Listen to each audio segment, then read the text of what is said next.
שליחת טילים לחלל דורשת הקרבה של ציוד יקר.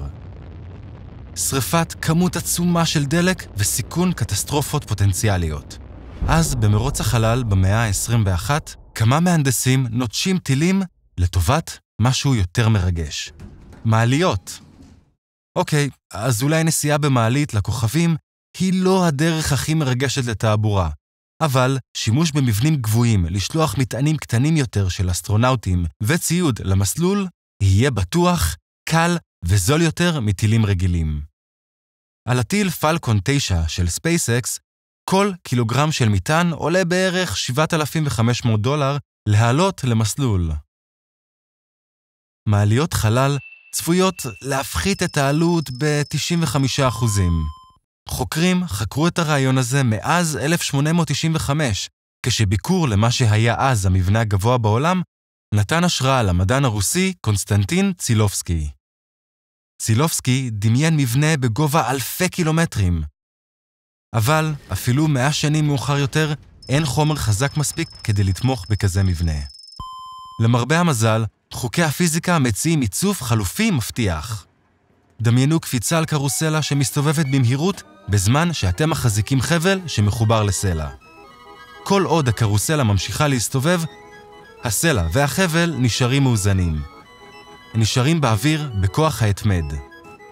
אם אתם מחזיקים את החבל, אתם תרגישו את ההאצה האינרציאלית הברורה שמושכת את החבל הרחק ממרכז הקרוסלה המסתובבת.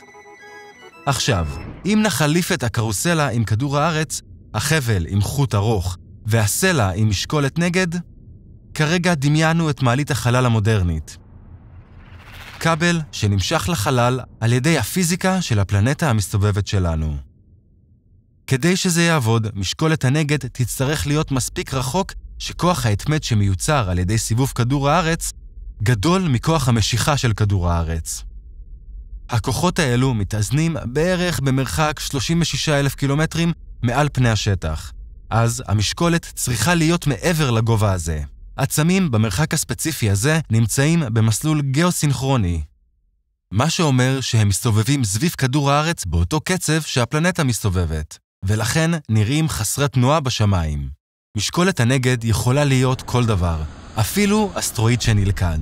מפה, החוט יכול להיות משוחרר למטה דרך האטמוספירה ומחובר לתחנת הבסיס על פני הפלנטה.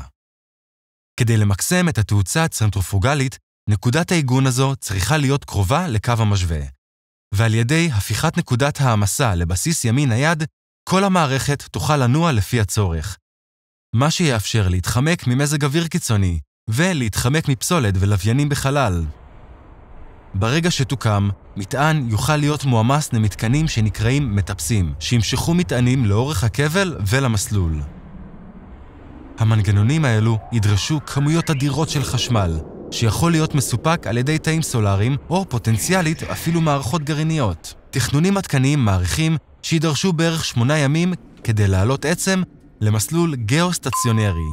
ועם הגנת קרינה מתאימה, אנשים יוכלו תאורטית גם הם לנסוע. אז מה עוצר מבעדנו מלבנות את המבנה העצום הזה? דבר ראשון, תאונת בנייה יכולה להיות קטסטרופלית. אבל הבעיה העיקרית נמצאת בכבל עצמו. בנוסף לתמיכה בכמות עצומה של משקל, חומר הכבל יצטרך להיות מספיק חזק לעמוד במשיכת משקולת הנגד.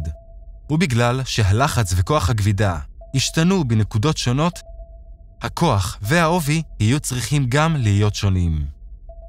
חומרים מהונדסים כמו ננו-צינוריות פחמן וננו-חוטי יהלום נראים כמו התקווה הטובה ביותר ליצור חומרים חזקים וקלים מספיק לעבודה הזו. אבל עד עכשיו היינו מסוגלים לייצר רק שרשראות ננו-צינוריות ממש קטנות. אופציה אחרת תהיה לבנות מעלית במקום עם כבידה חלשה יותר. מעליות חלל שבסיסן במאדין או הירח כבר אפשריות עם חומרים קיימים. אבל היתרון הכלכלי הגדול של בניית מעלית חלל בכדור הארץ נתנה השראה לאין ספור מדינות לנסות לפצח את הבעיה. למעשה, כמה חברות בסין ויפן כבר מתכננות להשלים בנייה עד 2050. להיסטוריה מרתקת, הרפתקאות החלל החיצון, פילוסופיה מאתגרת תודעה, תשובות לשאלות האקראיות ביותר שיש לכם על הגוף שלכם ועוד, יירשמו לערוץ הזה. הישארו מעודכנים והישארו סקרנים.